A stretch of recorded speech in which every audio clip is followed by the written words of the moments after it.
Hi friends, నమస్తే. Welcome back to our channel. ఈరోజు మన వీడియోలో పిల్లలు ఇష్టంగా తినే కప్ కేక్స్ని బయట బేకరీలో దొరికే విధంగా స్పాంజీగా, టేస్టీగా, అలాగే ఎంతో ఈజీగా ఇంట్లోనే ఎలా తయారు చేయాలో చూద్దాం. దీనికోసం ఒక మిక్సింగ్ బౌల్ తీసుకొని దాంట్లోకి ఒక 3 గుడ్లను పగలగొట్టి వేసుకోండి. దాంట్లోకి 1 కప్పు షుగర్ పౌడర్ని యాడ్ చేసుకోండి. ఇప్పుడు ఈ రెండు బాగా కలిసేటట్టు విస్కర్తో ఈ విధంగా బాగా మిక్స్ చేసుకోండి. ఇలా నురగలాగా వచ్చేటట్టు ఒక 5 నిమిషాల వరకు బీట్ చేసుకోండి. ఇప్పుడు దీంట్లోకి ఒక 1/2 స్పూన్ బేకింగ్ పౌడర్, ఒక 1/2 స్పూన్ బేకింగ్ సోడా, అలాగే కొద్దిగా వెనిలా ఎసెన్స్ యాడ్ చేసుకోండి.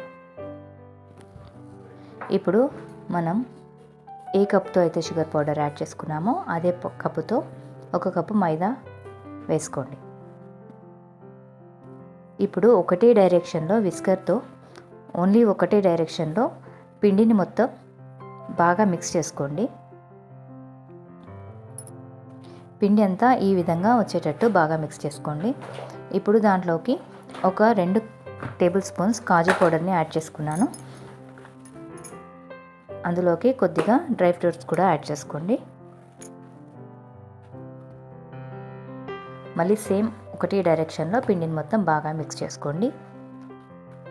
ఇప్పుడు నేను ఇంట్లో ఉన్న పేపర్ కప్స్ని తీసుకున్నాను. ఇప్పుడు పేపర్ కప్స్లోకి ఒక గరిటె సహాయంతో ఈ విధంగా ఒక 1/2 వరకు ఫిల్ చేసుకోండి.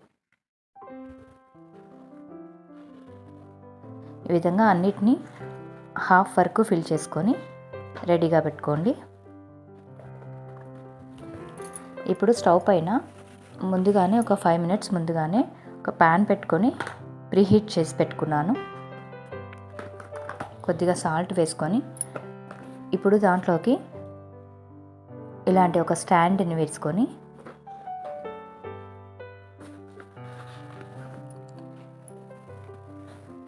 మనం పేపర్ కప్స్ని మొత్తం ఈ విధంగా సెట్ చేసి పెట్టుకోండి. ఇప్పుడు మూత పెట్టేసి మీడియం టు లో ఫ్లేమ్లో ఒక 15 నుంచి 20 మినిట్స్ వరకు బేక్ చేసుకోండి. ఒక 10 మినిట్స్ మీడియం ఫ్లేమ్లో అండ్ 10 మినిట్స్ లో ఫ్లేమ్లో బేక్ చేసుకున్న తర్వాత స్టవ్ ఆఫ్ చేసేసుకొని చల్లారిన తర్వాత కప్ కేక్స్ని బయటికి తీసి చూడండి. ఈ విధంగా ఈవెన్గా కుక్ అయ్యి ఎంతో స్పాంజీగా టేస్టీగా ఉండే కప్ కేక్స్ రెడీ అయినట్లే. బ్యాటర్ కొద్దిగా మిగిలిందని ఇంట్లో ఉన్న స్టీల్ గిన్నెలో కొద్దిగా ఆయిల్ అప్లై చేసి బ్యాటర్ వేసుకొని ఈ విధంగా పెద్దగా కప్ కేక్స్ని రెడీ చేశాను. ఎంతో స్పాంజీగా చాలా పర్ఫెక్ట్గా వచ్చాయి. ఈ వీడియో మీకు నచ్చినట్లయితే please like, share and subscribe my channel for more videos. Thanks for watching.